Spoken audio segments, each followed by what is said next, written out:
think you have to be really open to complete transformation and challenging the status quo and challenging outdated structures and dysfunctional systems that have been in place for years. So to that end of challenging the status quo, what's something that's not working in politics today, and how do you plan to change it? And let's start with Andrew. Sure. So I was actually in Washington, D.C. last week with a group of officials, and one of them said something to me very, very profound. And he said that Washington, D.C. is not a town of leaders. It's a town of laggards. That we here in D.C. will get to policy and social movements last.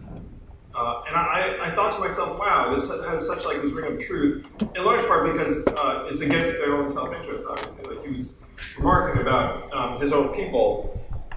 But the dysfunction in politics has arisen, in my view, from the fact that now our economy has stopped working for the average American over the last number of years, where Donald Trump is our president today because we automated away millions of manufacturing jobs in Michigan, Ohio, Pennsylvania, Wisconsin, the swing states. And my friends in Silicon Valley are about to do the exact same thing to retail workers, truck drivers, call center workers, cashiers, fast food workers, and on and on. And so when I've gone to senators, governors, and said, hey guys, this is what we're doing, what is the plan? I got 3 responses. Number 1, we cannot talk about it. Number 2, we should really study that. And number 3, we need to educate and retrain Americans for the jobs of the future. Even though they know that the efficacy rates of government-sponsored retraining programs are between 0% and 37% on the high side. It's unrealistic to imagine that we're going to train 3.5 million truck drivers, average age 49, 94% male, average education high school or 1 year of college, for the jobs of the future. So to me, what's needed in politics is a new level of honesty and discourse about what's happening to our economy and society and how it is driving these symptoms, and have our politicians trying to address root causes as opposed to the cultural food fights of the day.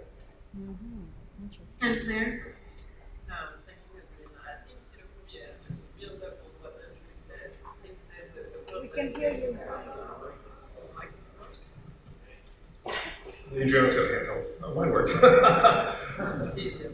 Thank you, Adriana. No, to build up on Andrew's answer to your question, I think there's one difficulty for state actors, for government and administration, is to keep pace with technology. And it's very difficult for them because they don't have this culture. And for instance, if I take my own administration, diplomacy works very much like in the 19th century.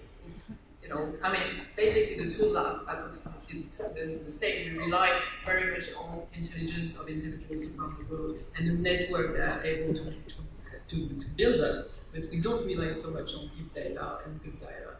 So this is a big challenge for administration, and I think this is also a way to answer and to answer the challenge that you mentioned. If we can't keep this pace with technology, how can we regulate efficiently the action of the technology in our world? And if you look, I think one interesting example was the hearing of Mark Zuckerberg in front of the Congress.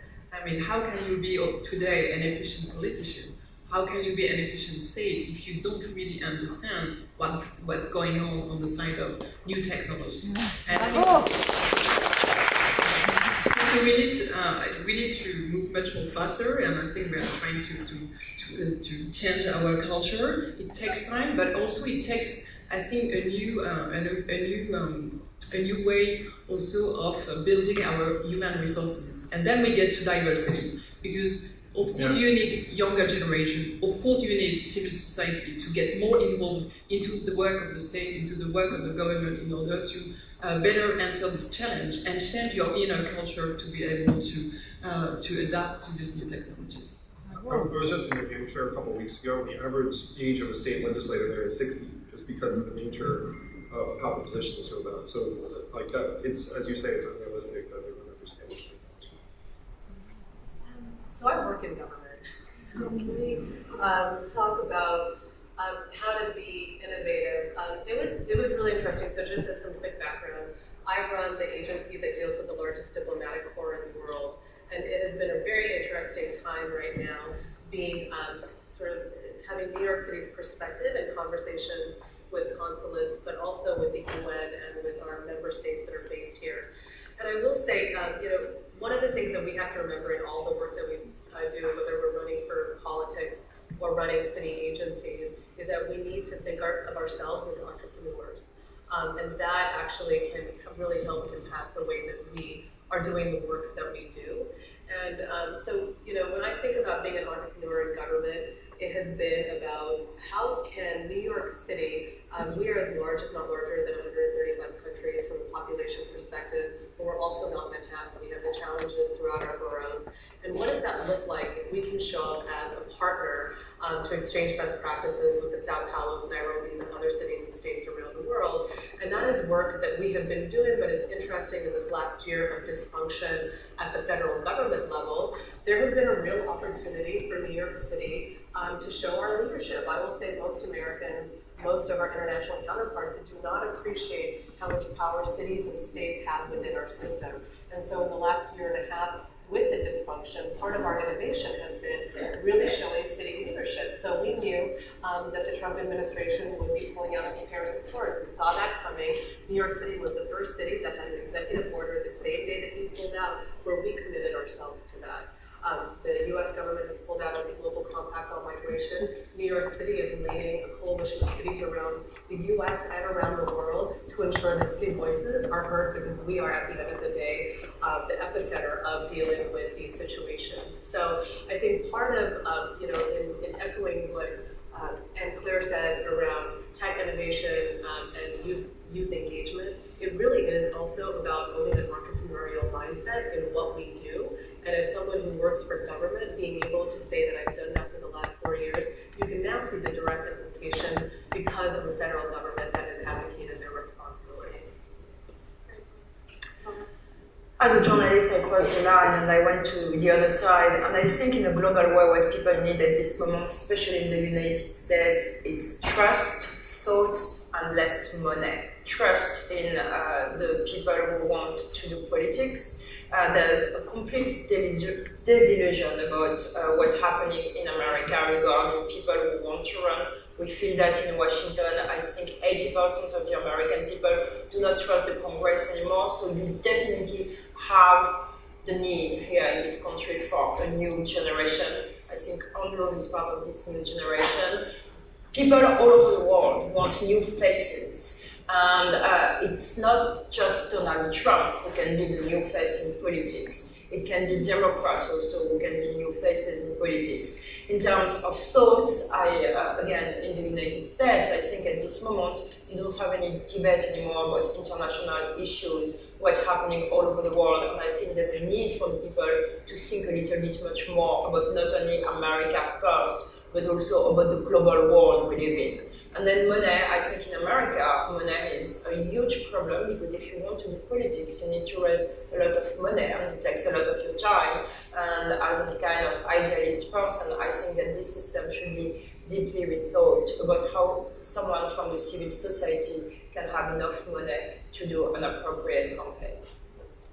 So building off of that, and speaking of money and economic development, how do we become a country that actually cares about its citizens? And what can we learn from France, knowing that we have a couple of representatives of France on the panel? Let's go to Anne Claire first. What can we learn from France?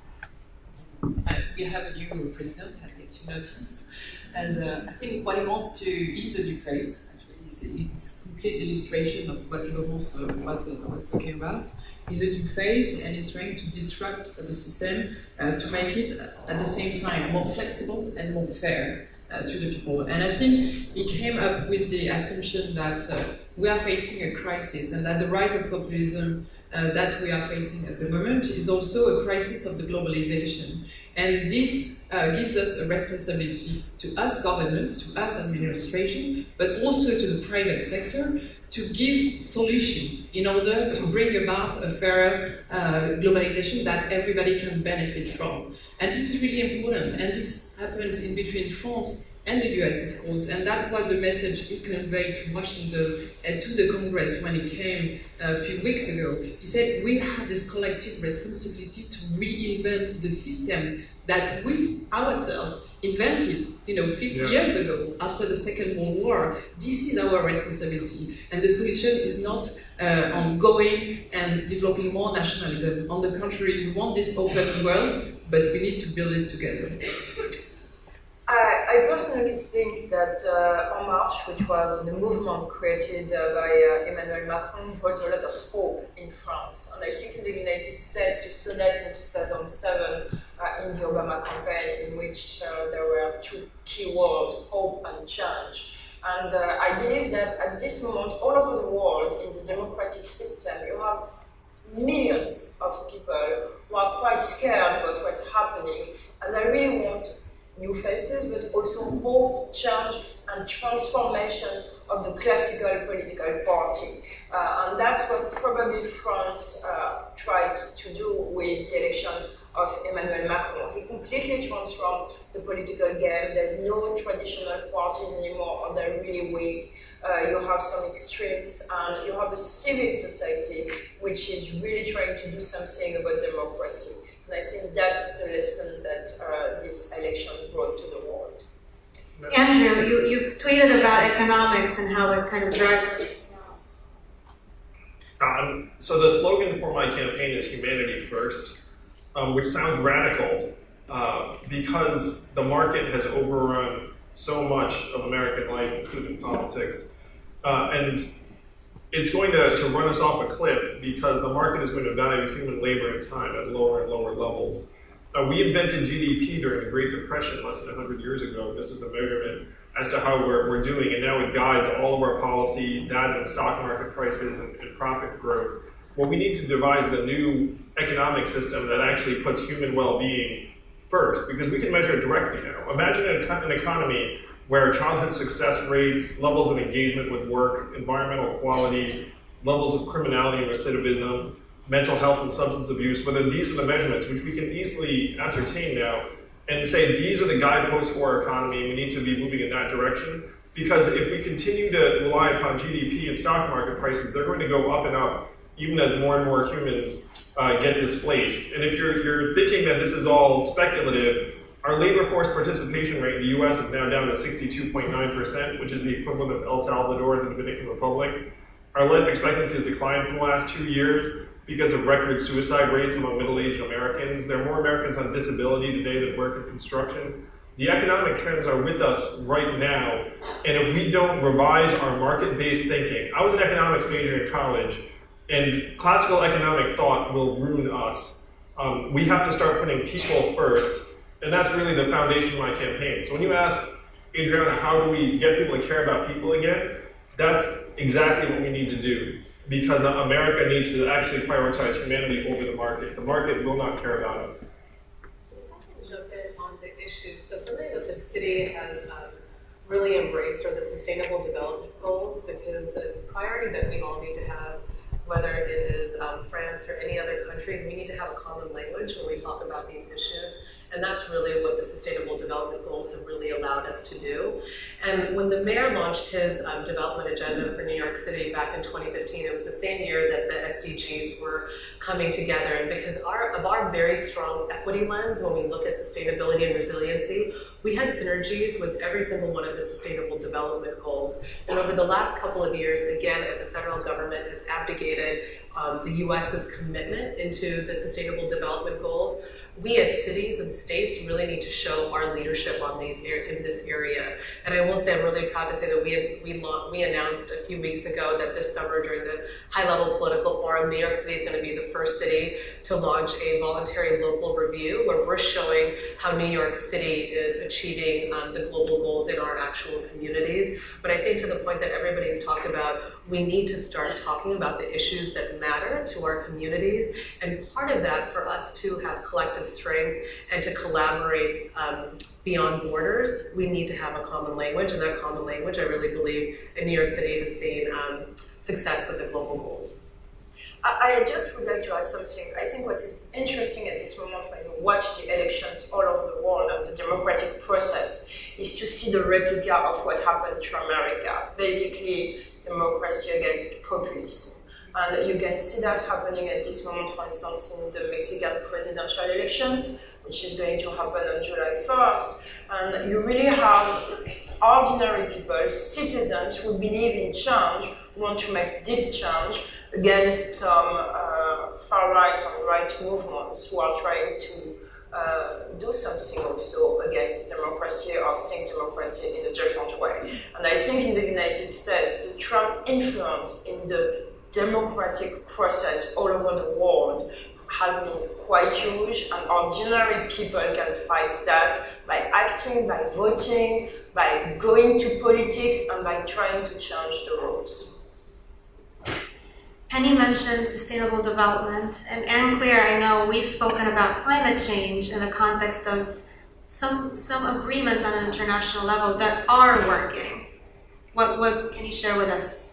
Yeah, I think the climate change and the Paris Agreement is a perfect illustration of the new way of doing, international politics and international diplomacy. And because we built and we managed to reach this agreement, because around the table we had not only the governments, of course the governments need to commit to this agreement, but we had also local governments, local authorities that are actually doing the larger part of the work. We had business leaders, we had the civil society, and thanks to this roundtable that was unprecedented in the history of diplomacy, we managed to get this agreement.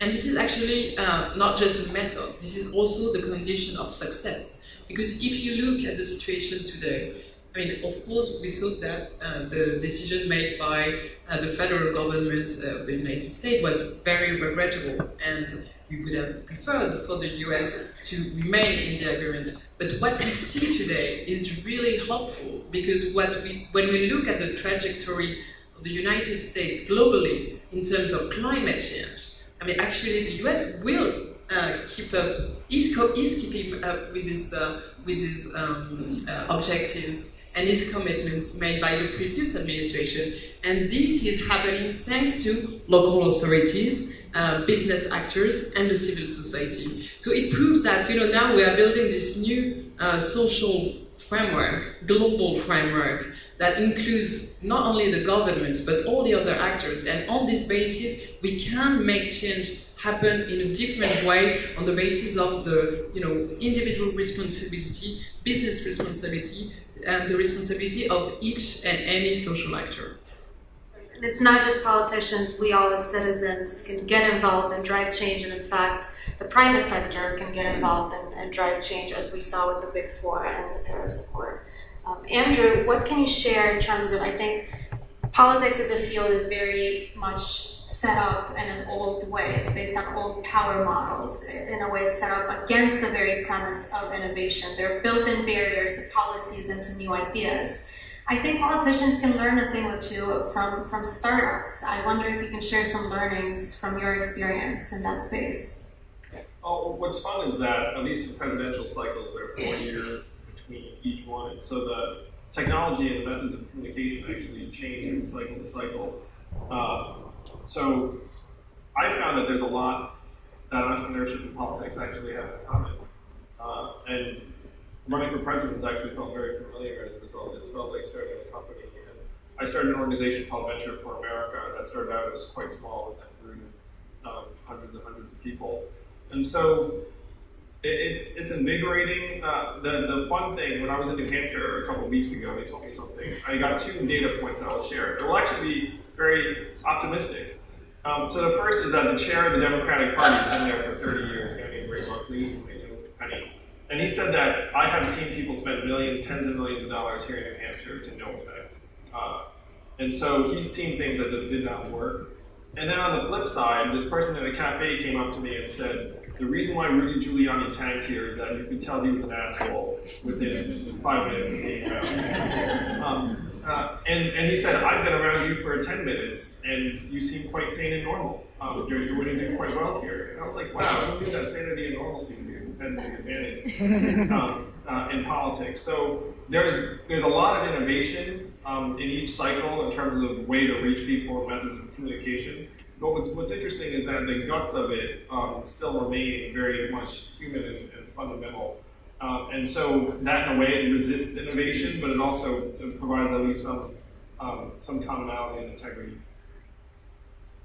Next, I wanted to talk about technology and how it can be used for public good and as a tool for democracy and for civic engagement. But also on the flip side, I think what we're seeing a lot in the news right now is automation and AI and the threats that they bring for humanity. So I'd love to hear both sides of the debate here. Should we start with Andrew? How do we save humanity? Andrew? I wrote a book that Adriana knows about the imminent horrors of AI slash. I shouldn't laugh. I mean, it's really frightening. So the five biggest labor categories in the United States, and this is common, I believe, in much of Europe. Number one is administrative and clerical work, including call center workers. Number two is sales and retail. Number three is food service and food prep. Number four is truck driving and transportation. And number five is manufacturing. What percentage of American jobs do you think fall into one of those five categories? It's about half. It's 50%. It's like 49% and change. So if you look at them, AI does not need to be sentient to outperform the average call center worker. You know what I mean? Like, you guys, how many of you saw the Google demo from last week where the software just made a phone call and booked something? So that's 2.5 million American workers making about $14 an hour. 10% of Americans work in retail and sales. 30% of malls are going to close in the next 4 years, guaranteed. And that's not AI, that's just flight of commerce to Amazon, $40 billion a year that goes to e-commerce. Number three is food service and food prep. McDonald's is already wiping out front of house workers in a couple thousand locations. Truck driving, most common job in 29 states. My friends in Silicon Valley are working furiously to automate truck driving because it will save $168 billion a year and thousands of lives if we can automate truck driving. So that there are very powerful incentives to do it, but then what happens to the 3.5 million truck drivers or the 5 million workers who work in the truck stops, diners, and hotels that serve the truck drivers? You're nodding because you know what that looks like. And then number five is manufacturing, which right now is about flat. So there's a lot of miscommunication around AI, where they talk about it like there's going to be like a robot that comes in and walks and talks and says, "I'm here to do your job." Like that's not going to happen. But what is going to happen is that the actual jobs that most people do become economically extraneous very quickly. The self-driving car company, one of the officials told me they expect half of their rides to be given by self-driving cars by 2022, which is 4 years from now. And if you look at it, we are not in the first inning of this, we are in the third or fourth inning. What already happened was the automating of manufacturing workers, and that was enough to give us Donald Trump. If you can imagine what the next stage looks like, it's going to be 10 times worse. So the reason I'm running for president is to distribute the gains of automation to every American adult through universal basic income. Every adult gets $1,000 a month, which would transform tens of millions of Americans' family lives. And we have the resources to do it. Our economy is up to $19 trillion, up $4 trillion in the last 10 years alone. We can easily afford $1,000 per adult per month in a new form of an economy that I call human-centered capitalism or human capitalism. So that's my scary stump speech about AI and technology. So I'm going to go a little positive. We need that. So I don't know, I'm scared off the stage. I think the role and responsibility of government is very significant right now, and something that the de Blasio administration is taking very seriously is how are we preparing our next generation, right? So whether it is requiring computer science in our middle schools, we have programs called the Tech Talent Pipeline. Perhaps we have 2 young ladies that are part of it, amazing. Or, how we are working, because the disruption is also happening right now on a very real level when it comes to Airbnb, the Ubers and Lyft in terms of the relationship between governments and these companies. And I think that is going to be really interesting, the role of policy making and regulation as these companies are moving forward. I will say that the investment in youth has to be taken seriously at every level, whether it is civil society, private sector, or by government. I will say that the city, through my office, has a program called Junior Ambassadors, where we are educating young people about the Sustainable Development Goals, opening up opportunities to our most vulnerable young people around the 5 boroughs to what's going on around the world. but as an activation for them to do something in their community. So, you know, we need to run, we have to have a lot of motors running at the same time. That is just pure education, preparation, engagement of our young people, working on policies and regulation and what that partnership looks like with the private sector, while all of this is also happening. So I think being able to think about those two areas of engagement is optimistic. There's a lot that we can do to change what is going to happen in the next 10, 15 years. So I feel I would completely concur with Penny. I think we need to focus on education, and that's what the French government has been doing with President Macron, not only at national level, but in terms of development goals. I mean, this should be our first priority in terms of helping emerging economies and emerging countries to develop. But I want to jump to a second point about regulation. You mentioned it. I think we really need to push those tech giants to become responsible and to realize that they are social actors and that they need to take the responsibility that this involve.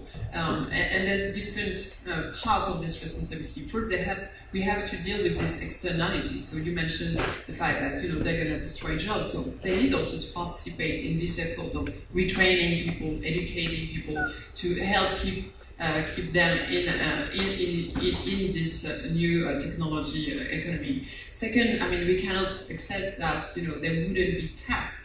Why should we tax SMEs? Why should we tax smaller corporations and not the one that have the highest valuation on the market? This doesn't make absolute sense. And the last point maybe is about ethics. Clearly, we're talking about radicalization, that is a great issue, a big issue for us in France, but also hatred speech, the fight against anti-Semitism. All these issues are completely related to the freedom of speech, but we need to have this discussion with those tech giants, because this is our global society. This is our space for dialogue that they are building. And so if we don't have common understanding of the rules that are leading and running this space for dialogue, I don't think we can build a peaceful society for the future. Laura, technology also means social media and misinformation and fake news and the age of Trump and the constant threats that we all face in the media as journalists. How do you navigate that? I have to stay awake all the time at this moment to follow what's happening with Donald Trump. This morning he was tweeting 5 tweets from 6:45 until 7:20, and basically with the tweet he's totally controlling the message, in my opinion, as a journalist. It's really interesting because he's tweeting early in the morning, between 6 o'clock in the morning and 6:45. Then you have the Today Show, the morning news, which are talking about the tweets. Then the White House system is taking over, and then you have the 24 Hours News Journal, which are doing those debates about the tweets, the reaction. Then you have the press briefing. What I think is quite interesting about technology at this moment in the political world, in the media way, is 10 years ago or 15 years ago, when I began to cover some campaigns as a journalist, you were able to talk to people. You were able to have a good off-the-record source. You were able to take a coffee with someone who was involved in the campaign. And in the current 5 or 6 years, this thing has totally changed. You cannot have anymore, as a journalist, a coffee, especially when you're working for a news organization. But it's very difficult to have a human relation with someone involved in the campaign or involved in the administration. They just tweet. There's a joke at this moment all over Washington that journalists from the White House are just translating tweet or reporting about tweet because they do not have access. And the technology is changing that. And my question is, for people, for ordinary people who believe in democracy and who believe in the political world, how do you change that and how do you adjust the system? Are we going back to the classical town hall meeting that politicians were doing in the 90s? Or are you going to do, for instance, a campaign which is going to be a virtual reality show? And I think for you, you're running at this moment. You're going to go to Iowa, you're going to go to New Hampshire. You're going to see those people asking questions, and they want a kind of human relationship. with the candidate. And I think technology at this moment is changing that. During the Obama administration, someone told me that maybe one day we're going to have a presidential campaign with no town hall meetings. It will be just someone, Skype, you will subscribe if you want to listen to this person. And I don't know if it's good or not for democracy, but I think all of us will have to be careful about that. I think this leads us to the idea of trust that was mentioned earlier. Trust is becoming the global currency, whether you're a politician, a brand. There's nothing more important than demonstrating and building trust. So to that end, what are some ways in which you're demonstrating or building trust, or what more can governments do on every level, local, state, national, global, to build trust? Let's start with Anne-Claire.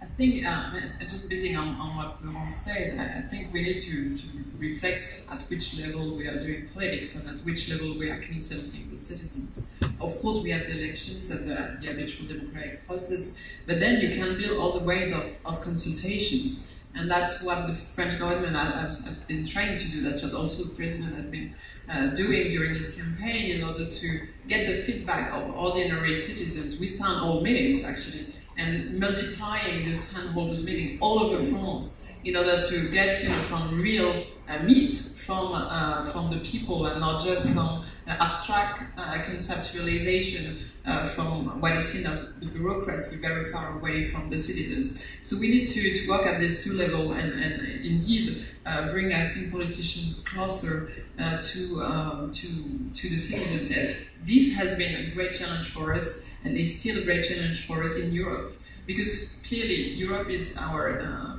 horizon. Because we know that if we want to have a say on the international stage, we need to build a stronger Europe. But we need to recreate this trust between the citizens and a Europe that they feel very far away in Brussels, very bureaucratic, very abstract for them. But it's also a question of symbolism, narratives, and how we create a connection that people can own. It's a question of ownership too. And I think by providing for a real vision and not just bureaucratic answers to problems, you can build this ownership, and that's what we are trying to build at the moment. What's funny is, as a candidate trying to build trust, I have a conversation with my campaign team where they just want to videotape everything I do all the time, which is an issue for my wife. So, because as a relative newcomer to politics, you're like, hey, Andrew, people need to know you and really know you. And so I was like, I guess that's one way to build trust. One thing that I'm doing is I'm giving universal basic income out of my own pocket to a couple of Americans, just as a demonstration of the fact that $1,000 a month will make a really big difference in Americans' lives. And we can afford it, I can afford it, and so I'm going to do that, and then I'm going to get some of my wealthy friends, hopefully, to get on board and try to create a bit of a movement around it. So it is interesting where, in my opinion, social media is eroding our democracy in very dramatic ways. It's also eroding the mental health of our young people by the numbers. Just look at the data around anxiety, depression, etc. And the folks in Silicon Valley are figuring it out too. They realize that they have kids. I mean, that so much of this is that they themselves have children. I have a 5-year-old and a 2-year-old. And your perspective does change when you have kids and they're having kids, and they're like, oh my gosh, I created this thing that's going to hurt their brains in a short period of time. And so they're saying to their kids, no screens, don't use the product that's made me millions of dollars, et cetera, et cetera. So I think trust is harder to build because right now we're in something of this cacophony of social media messages and everything else. And then the challenge really is going to be trying for people to identify what's true, what they should believe in, and then how they can actually make a positive change. Because as a young person, right now, young people are not engaged politically. I'm sure you all are an exception to that.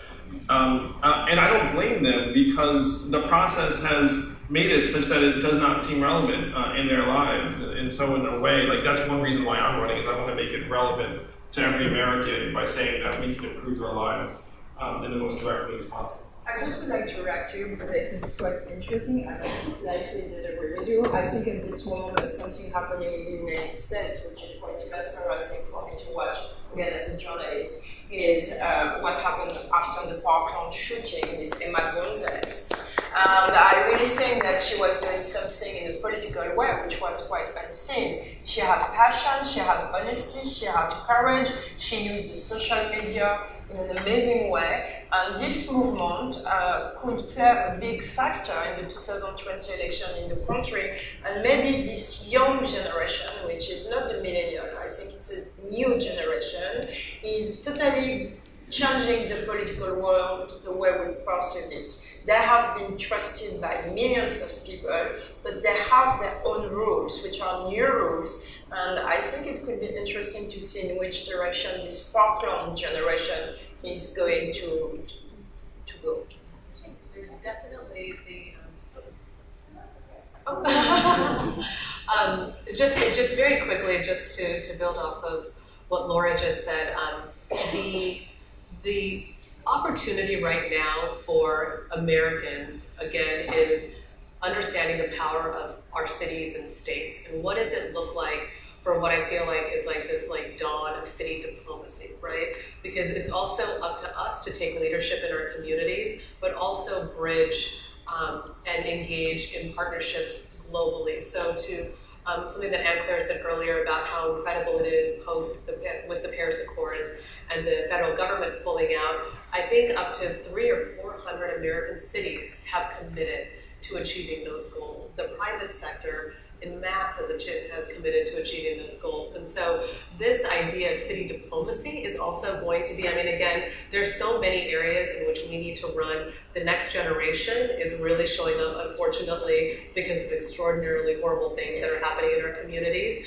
But current governments have to show up. Current politicians need to own this moment and show where the leadership is at. And so that, I think, that era of city diplomacy is going to be very interesting to see as well. But what is interesting for me is to see people like you running and trying to do something, and you're a new face, and you're an entrepreneur, and you have humanity first in your heart, but you have also the social movements, which are becoming so important inside democracy at this moment. The Me Too movement is important, the Parkland generation is important, and those movements, which at the beginning didn't want to be political movements, are now political movements and are going to play a huge factor in your race. I mean, if you have Emmanuel Gonzalez coming to one of your meetings, you're going to have 200 cameras covering it. Yes. I mean, and that's important, I think. And I hope that movement does result in reasonable gun control. I mean, that's like that's the goal, really, the policy goal. Absolutely, and I think we all have to keep this conversation going, right, and get involved on a civic level to make that happen. And so on that note, let's give it up for our amazing panelists. Thank you so much.